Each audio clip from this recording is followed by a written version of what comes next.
Bonsoir à toutes, bonsoir à tous et bonsoir Daniel Blanc-Gaboubaye. Bonsoir à vous. Comment ça va? Très bien, merci. On est en plein dans le Kunsten Festival des Arts, dont vous êtes le co-directeur artistique. Ça se passe bien, ça a commencé vendredi dernier. Il y a du monde, j'ai l'impression. Il y a du monde, ça a commencé vendredi avec le premier week-end d'ouverture, Oui. avec plusieurs spectacles, et ça va continuer jusqu'au 31 mai.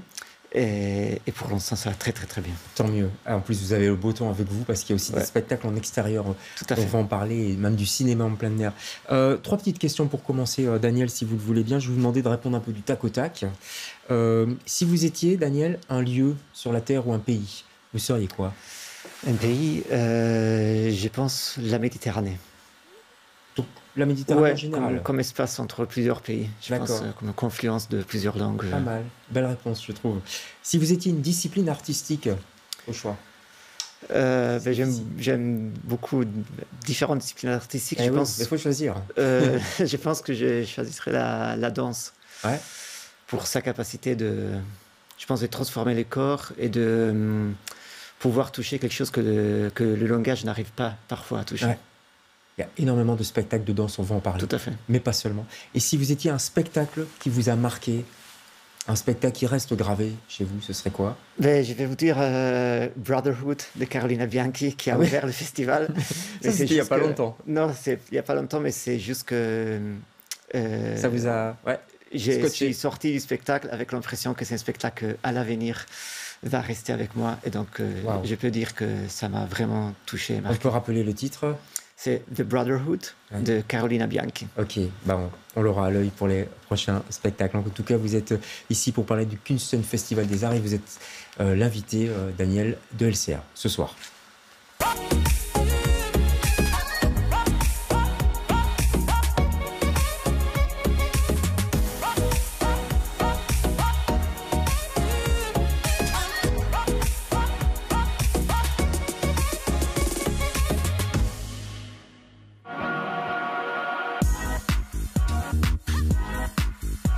Son élastique.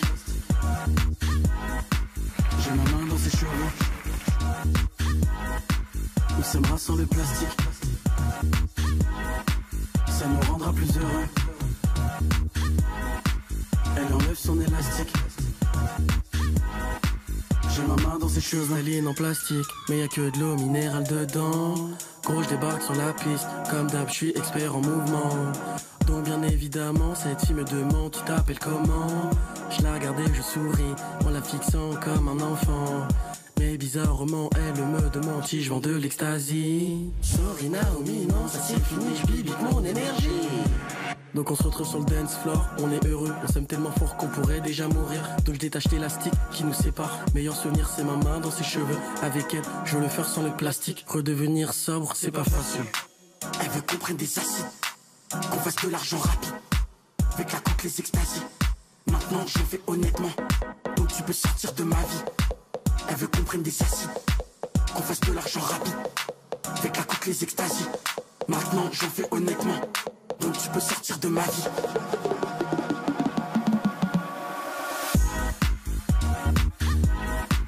Elle enlève son élastique. J'ai ma main dans ses cheveux. Nous sommes sans le plastique. Ça nous rendra plus heureux. Voilà un petit aperçu d'ambiance qu'il y a pour l'instant du côté du Beurs Schouwburg. Je dis le Beurs parce que c'est un peu le cœur du réacteur, mais il y a plein de lieux en fait. Il y a une vingtaine de lieux différents à Bruxelles, mais le Beurs Schouwburg c'est cette année le centre du festival, donc on a pas mal d'activités, de spectacles. Autour de... Mais c'est vrai qu'il y a une vingtaine de lieux, je crois, voire même plus. Même en extérieur, on l'a vu sur la place de la Bourse, mais les halles de Schaerbeek, Océan Nord, les Tanneurs, enfin je ne vais pas tous les citer, vous pouvez aller voir sur le site du Kunsten Festival des Arts, qui est très bien fait, je trouve, cette année. 30 ans. Ouais, 30e édition, exactement. 30e édition anniversaire. Vous êtes là depuis 6 ans comme co-directeur artistique, c'est ça? Depuis 2018, exactement. Qu'est-ce qui a évolué en 6 ans, on va dire? Je ne vais pas dire en 30 ans, parce que vous n'étiez pas là au début, mais on a toujours parlé de liberté, esprit de liberté et aussi d'engagement. Est-ce que l'engagement est toujours le même? Il se passe plein de choses dans le monde. Comment se situe le Kunst en ce moment? Et je pense que ça reste un festival qui est très engagé, sans vouloir parler au nom du festival, mais en quelque manière en soutenant les artistes dans la possibilité de porter des discours, de porter des pratiques artistiques, de revendiquer aussi des langages et l'expérimentation aussi qui existe aujourd'hui dans la création artistique. En quoi c'est un engagement? Parce qu'ils viennent parfois de pays compliqués, parce qu'ils dénoncent des choses? Oui, il y a toute cette partie politique, effectivement, qui existe souvent dans la création artistique, mais l'engagement ne se réduit pas simplement à un discours politique plus explicite. Parfois, existe aussi vraiment dans des formes plus abstraites, ou qu'on arrive moins, en quelque manière, à pouvoir complètement renfermer dans une catégorie. Mais là aussi, il y a un vrai engagement dans un désir de renouveler la création artistique et la scène artistique. Et ça, c'est quelque chose, on le dit souvent, au festival, on essaie de soutenir des formes, une sorte de prise de risque qui existe de la part de l'artiste et de partager ça avec un grand public. Ça veut dire qu'il y a un côté recherche, il y a, vous voyez, un côté performance et recherche aussi. Il y a un côté recherche, sans faire peur avec ce mot, mais au contraire... On va essayer de pas faire peur, justement. Parce que justement, je pense que l'idée du festival était toujours de pouvoir combiner une expérimentation radicale avec une accessibilité radicale. Et l'idée est vraiment de pouvoir complètement partager des formes et être confronté avec des langages dont on n'a pas toujours les codes, d'être confronté par des spectacles qui, par exemple cette année, qui viennent d'Indonésie, du Mexique, du Japon, du Côte d'Ivoire, et parfois avoir cette richesse de pouvoir être confronté avec une singularité. J'aime bien ce que vous avez dit, accessibilité radicale. C'est marrant, c'est des mots qui ne vont pas toujours bien ensemble, mais ça dit bien ce que ça veut dire aussi. Ça veut dire on peut y aller, quoi. On peut y aller parce qu'en quelque manière, l'expérience du festival, c'est de s'abandonner à cette expérience de l'inconnu qui peut exister dans une expérience artistique. Bien sûr. Et en même temps, savoir qu'on va toujours trouver quelque chose. Et ce sont des créations artistiques que les artistes partagent avec une très grande générosité et que chacune peut parcourir d'une manière différente. Et c'est une occasion incroyable aussi de pouvoir voir tout ça de façon un peu ramassée dans le temps, puisque c'est le mois de mai, et des spectacles exceptionnels qui nous viennent de partout, dont on ne verrait pas vraiment ailleurs, quoi, pas spécialement. C'est ça qui est assez dingue. C'est toujours la richesse du festival, et je pense qu'encore aujourd'hui, aussi dans un monde qui a tendance à se fermer, à se polariser, avec une sorte de ressurgiment du fascisme, il y a cette nécessité qui existe aussi dans la création artistique et cette possibilité que la création artistique offre d'être confronté avec des visions du monde qui nous aident à ne pas simplifier notre vision du monde, mais à la rendre plus complexe. Et c'est dont on a besoin aussi aujourd'hui. Alors que tout autour de nous, on nous dit simplifions. C'est ça que il y a une espèce de fascisme intellectuel qui s'installe partout, quoi. C'est ça que le festival essaie de défendre, effectivement. C'est ce désir aussi de pouvoir partager des expériences que se referment pas simplement dans la simplicité ou dans la possibilité de capturer immédiatement, de catégoriser, mais de pouvoir nous accompagner à une expérience dans l'inconnu. Allez, une expérience, par exemple, c'est celle de Maria Delmar Suarez, je ne sais pas si je prononce bien, chorégraphe andalouse, et c'est exceptionnel ce qu'elle fait. On va regarder un lancement. Et je vous donnerai après les dates du spectacle.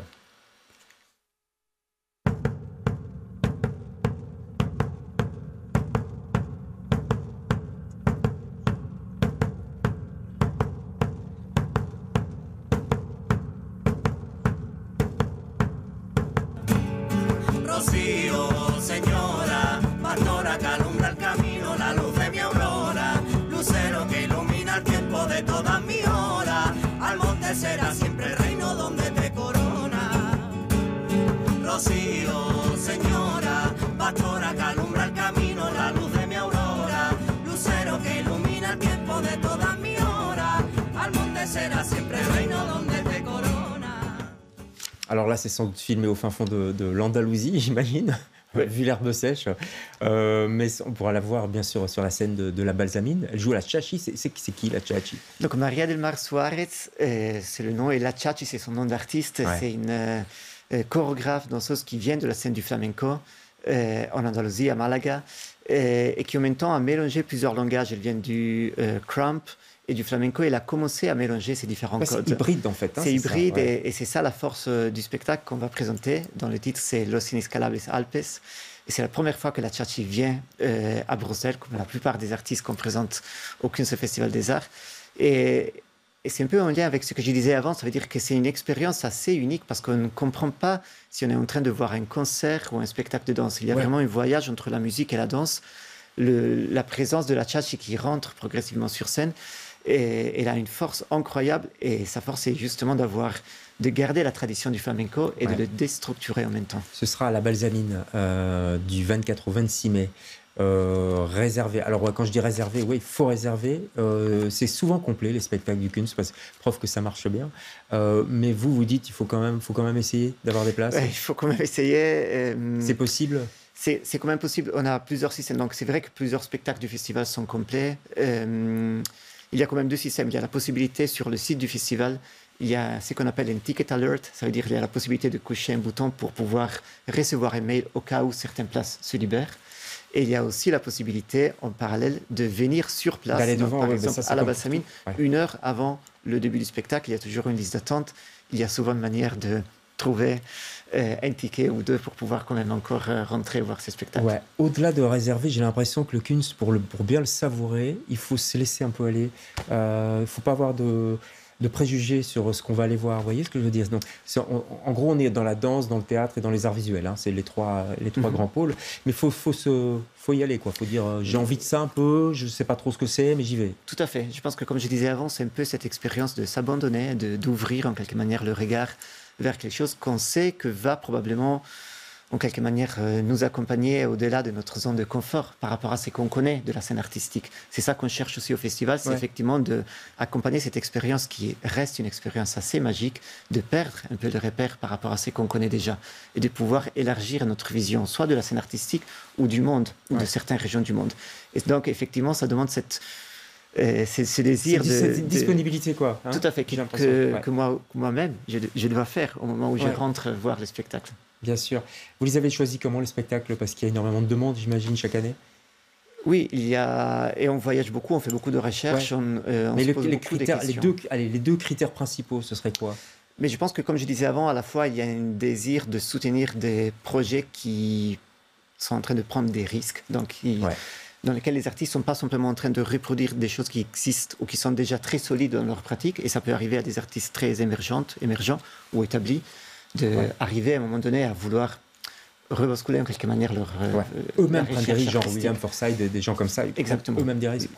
Et donc ça, c'est vraiment, je dirais, le critère. Et après, on se pose aussi la question, qu'est-ce qui est moins visible pendant l'année? Et donc, en quelle manière on peut agir en complémentarité par rapport à ce qu'on a déjà la chance de voir dans les théâtres pendant la saison. Bon, allez-y. Il nous reste quand même quelques jolies journées, jolies soirées d'ici le 31 mai. C'est jusqu'au fin mai, le Kunsten Festival des Arts. Allez voir sur le site, vous faites votre marché, vous regardez un petit peu. Suivez l'intuition. Suivez l'intuition. Il y a des spectacles aussi dont il reste des places, donc foncez. Merci beaucoup d'être passé chez nous. Merci à vous. Pour nous ouvrir à ce très très beau festival de qualité et qu'il faut soutenir aussi. Nous on se retrouve demain avec d'autres invités. Bonsoir.